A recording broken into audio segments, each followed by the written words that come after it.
What would you do if your own children were waiting for you to die? They were all sizing each other up, completely oblivious to the one person in the room who held all the power, and it wasn't me. And what came next? It didn't just break hearts, it burned bloodlines to ash. The conference room was supposed to be neutral, but that day you could feel the greed coiled in the air. It was a physical thing, like the hum of a venomous insect. First to arrive was Edward, the eldest. He walked in wearing the title of heir apparent like a stolen crown, his gaze sweeping the room as if measuring it for new curtains. I remembered him as a boy, proudly wearing his father's oversized cufflinks, dreaming of being just like him. Now, he was just a vulture in a bespoke suit. After running his father's first business into the ground, he still carried himself with unshakable confidence. If arrogance were currency, Edward would own the Federal Reserve. He was followed by his sister, Cynthia, a woman dripping in practiced elegance and contempt. She once wore her mother's necklace at 12, dreaming of queenship. Her grief was so perfectly rehearsed, she probably practiced it in the mirror. She was already whispering to her spineless husband about firing the tacky landscapers at the main house.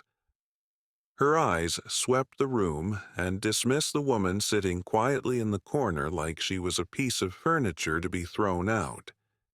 The youngest, Robert, stumbled in last, reeking of stale regret and expensive cologne. For a fleeting second his eyes carried a genuine sadness, a flash of the boy who missed his father, before the familiar mask of resentment slammed back into place. He wore his failure like a badge of honor, expecting a medal for it. He remembered washing the family Mustang with his father on a sunny Saturday, perhaps the last perfect day before the disappointment set in. Now he looked less like a son who'd lost a father and more like a man who'd lost a high-stakes poker game and was here for one last bailout. You want to know the truth? They deserved worse. And then there was the woman in the corner, the one they all ignored, Maria Torres. For 10 years, as Richard Sterling Harrington's body failed him, she had been his live-in caretaker. Her hands, clasped in her lap, nervously adjusted a simple silver bracelet, a gift from Richard, that caught the light like a quiet crown. I recalled visiting Richard in his final weeks, seeing her quietly holding his hand, a simple, human gesture his own children never offered. To the Harrington children, she was an annoying formality. They couldn't have been more wrong. I knew their father. I gave them everything, Arthur, he'd told me, his voice thin as paper. I thought I was giving them a foundation. Instead, I just took away their gravity. His last words to me were a cryptic plea. Make sure they feel it. This wasn't just a document. It was his last chance to teach them a lesson. What they didn't know was that every chair in that room was a trap, and I was about to spring it. They thought this meeting was about money. They were wrong. It was about survival. I opened the folder. This wasn't a will. It was a scalpel. The rustle of the paper sounded like striking a match. "Good morning," I said, my voice cutting through the tension. "I will now read the last will and testament of Richard Sterling Harrington. Please hold all questions until the end." I started with the minor gifts, the appetizers before the slaughter. To my eldest son, Edward, my collection of vintage cufflinks, and my signed copy of The Art of War, in the hopes that he will one day understand that true victory is won not through aggression, but through strategy. A slow, satisfied smirk spread across his face. The insult soared right over his head. He saw it as an anointing, leaning back in his chair, the picture of a man whose destiny was just confirmed. Next, Cynthia. She remembered her mother letting her try on the Van Cleef necklace, a childhood fantasy of royalty she now felt was her due. To my only daughter, Cynthia, my late wife's collection of jewelry. A flash of victory in her eyes, but I wasn't done. With the sole exception of the Van Cleef and Arpels diamond and sapphire necklace, the pleasure on her face vanished. Her jaw locked so tightly I could see the diamond earring on her lobe tremble against her cheekbone. The mask of solemn grief had just cracked. "Why would he hold that back?" she whispered sharply to her husband. Then it was Robert's turn. To my youngest son, Robert, my restored 1965 Ford Mustang. For a second, something real crossed his face, that memory of a sunny Saturday. But his father's lesson wasn't finished. This gift, however, I read, is subject to one condition. The title will not be transferred until he has held a single, full-time job for 12 consecutive months. The warmth on Robert's face froze, then shattered. His knuckles whitened on the table, the leather of his chair creaking as he leaned forward like a cornered animal. "What?" he spat. "A condition? I have to audition for my own inheritance." The room was now thick with resentment. These weren't gifts. They were performance reviews. Carefully crafted jabs from beyond the grave. They thought the blade had cut deep. They hadn't even felt the tip. And just when they thought the blade had cut deep, they were about to feel the steel. A heavy, suffocating silence fell over the room. They weren't looking at each other anymore. They were staring at me, their eyes trying to burn through the paper to get to the numbers. I let them sweat. I took a slow sip of water, feeling the weight of the heavy crystal glass in my hand. I let the ice clink against the side, a tiny, sharp sound in the suffocating quiet. Their eyes followed the glass like predators tracking wounded prey. Do I feel guilty? Maybe, but this is the justice he asked for. The only sound was the impatient tap, tap, tap of Cynthia's fingernail on the mahogany, a ticking clock counting down to their ruin. Edward couldn't take it anymore. "Arthur," he said, his voice dripping with false reason, "perhaps we can move on to the more substantial matters, the residue of the estate." "All in due course, Edward," I said calmly. "There are no shortcuts today." His jaw tightened. To draw out their agony, I read a few more clauses. Donations to a library, settling a mortgage for a distant aunt. With every word, you could feel their greed curdling into pure panic.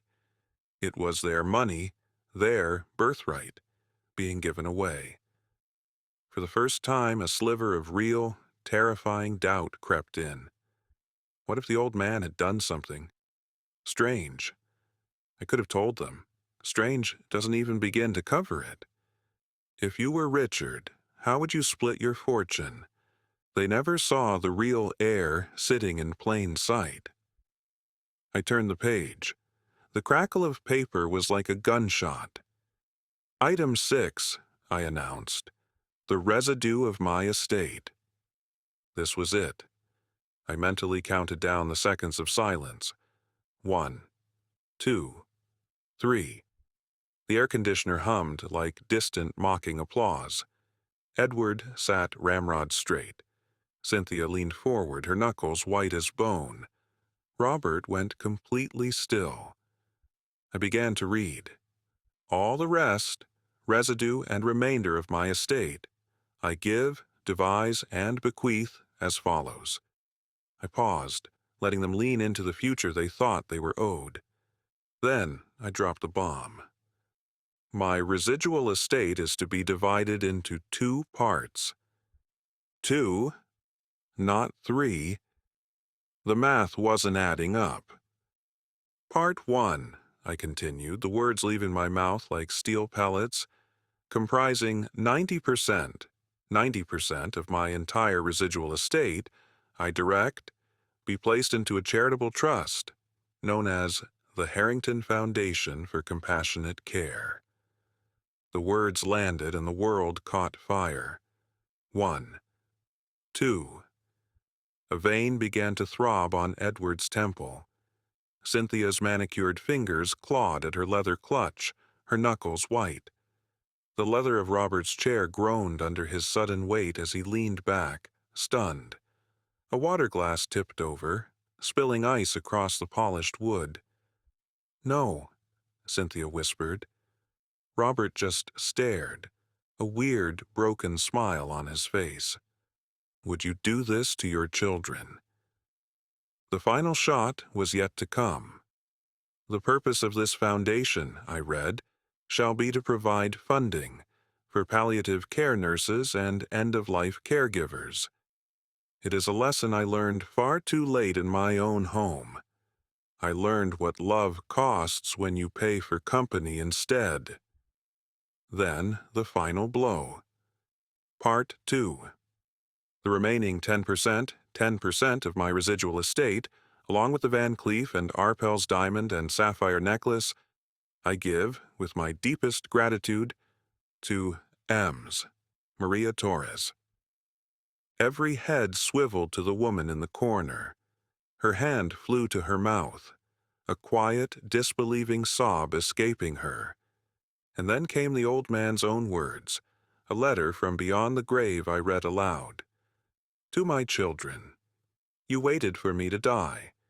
Maria, on the other hand, waited on me while I lived. When my world grew small, you saw an inconvenience. She saw a human being. You traded love for leverage. That is a deal I cannot honor. I leave you nothing but the weight of your choices. May it be heavier than gold." The bomb had detonated. The fallout was just beginning. The room exploded. "A common parasite. She manipulated him," Edward roared. Cynthia was shrieking about him being senile, her voice cracking with fury. Robert just laughed, a bitter, hollow sound. He did it. The old man actually did it. He burned it all to the ground. They turned on each other, screaming accusations. "Before you decide on any course of action," I said, my voice cutting through the rage like a blade. Edward opened his mouth to shout again. "Sit down, Edward," I said, my voice like ice. "You haven't heard the last line yet." A drop of sweat rolled down his temple as he gripped the polished table. I held up the final page. It is what is known as a no-contest clause, one that I would advise you to listen to very, very carefully. I let that hang in the air. "Let me be perfectly clear," I said, my tone a verbal execution. "One signature from any of you on a court document." I paused, letting the silence become a weapon. "And everything dies." "Edward," I paused, "you challenge this. You forfeit the cufflinks." "Cynthia," another beat, "you challenge this. You forfeit all of your mother's jewelry." "Robert," a final heavy silence, "you challenge this. The car is gone. You will walk away from your father's legacy with absolutely nothing." Silence. The kind that falls when you realize you've been completely, utterly checkmated. The rage in their eyes died, replaced by cold, helpless fury. They didn't just lose the money. They lost the war. They left one by one, defeated. Edward, the deposed king, paused at the door to adjust his cufflink, fumbling it. It clattered to the polished floor, a pathetic, tinny sound in the quiet room. Cynthia, the lady of the manor who never was, stormed out, snapping a nail on the door frame with a sharp crack that left a thin streak of blood on the white wood. Outside the window, I saw Robert light a cigarette, his hands trembling so hard it took 3 tries. The tiny orange glow trembled in the growing dusk like a dying ember. They walked in, expecting a kingdom. They walked out with ashes. I was left in the room with Maria. Tears were still streaming down her face. I walked over and handed her one last thing, a personal, handwritten letter from Richard. Her hand shook as she took it. She opened it, and a sob caught in her throat. He wrote, in shaky ink, "Thank you for giving me back my dignity." I promised him I'd stay, she whispered, her voice choked with tears. But I never knew this was what he meant. He was a good man, she whispered. Yes, I said. He was. In his final act, he didn't just distribute his wealth. He delivered justice. He left his children a mirror, and they were shattered by their own reflection. The true inheritance wasn't money. It was truth. And the truth burns hotter than greed. In the end, the will wasn't paper. It was a blade, and it left nothing but scars. Watch this next for another jaw-dropping tale of greed, betrayal, and revenge you won't see coming.